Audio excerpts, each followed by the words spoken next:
How to see Google Photos recap. Hi everyone, I'm here to assist you today. Without any delay, let's jump right in. First, open Google Photos on your device. In here, click on Collections at the bottom. After you click on Collections at the bottom, here you'll find Recap.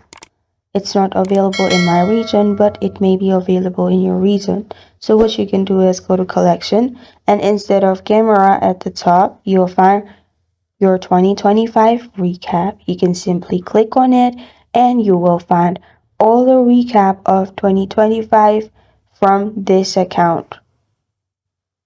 And this is how to see Google Photos recap. Thank you for joining me today. If this video helps you out, please leave a like and subscribe for more. Got a question or want to suggest a topic? Comment below. Thank you for watching.